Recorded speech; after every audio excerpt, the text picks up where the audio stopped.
कितने साल की सजा है आपकी? जी आजीवन है। आजीवन मतलब?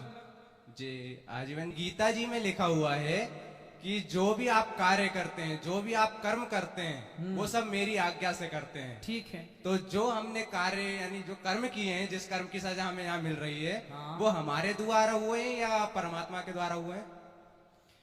ये बताओ, गाड़ी चलाते हो आप? जी। 4 व्हीलर या 2 व्हीलर? 2 व्हीलर। तो गाड़ी में ब्रेक भी होता है और एक्सीलेटर भी होता है। जी। तो आपको ये पता है ना कि कहाँ ब्रेक दबाना है और कहाँ एक्सीलेटर घुमाना है? जी। ये बुद्धि तो आपके पास है। जी। उसी तरह ईश्वर ने आपको बुद्धि दे रखी है। यदि मैं आपसे कहूं कि आग में कूद जाओ तो आप कूद जाओगे? जी नहीं। हाँ? जी नहीं। नहीं, क्योंकि आपको सही गलत की पहचान है। आपको पता है कि आपके लिए क्या सही है और आपके लिए क्या गलत है। उसी प्रकार जब आप कोई गुनाह करते हैं तो आपको पता होता है कि ये गलत है। ईश्वर ने तो बोल रखा है, बुद्धि दे रखी है कि ये सही है। ये आपके सामने एक गिलास में दूध रखा है और एक गिलास में शराब रखी है, तो आपको तो ये पता है कि दूध स्वास्थ्य के लिए अच्छा है और शराब स्वास्थ्य के लिए बुरी है। फिर भी आप यदि शराब पिए और दूध ना पिए तो गलती किसकी है? जी सर हमारी।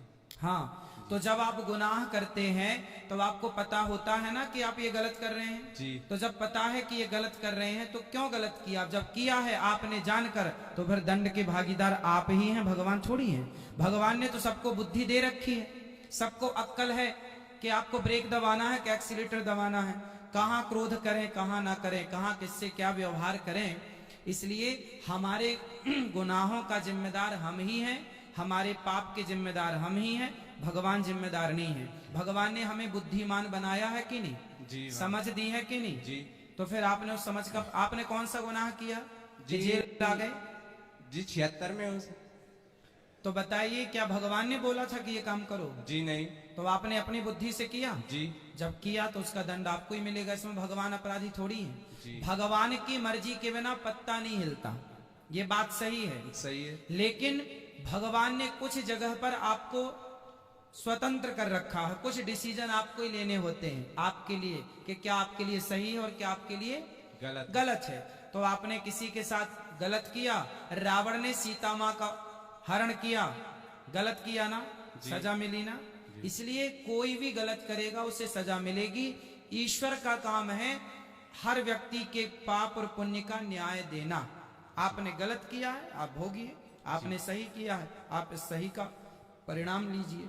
जी धन्यवाद। इसलिए जिम्मेदार आप हैं या भगवान है, आप बताओ। जी हम ही हैं। तो भगवान तो दोषी नहीं है ना? नहीं। अब जी। ना करना ये गलत काम। जी नहीं। आपको पश्चाताप है कि नहीं? जी अपनी बिल्कुल है। गलती। कितने साल की सजा है आपकी? जी आजीवन है। आजीवन मतलब? जी आजीवन 20।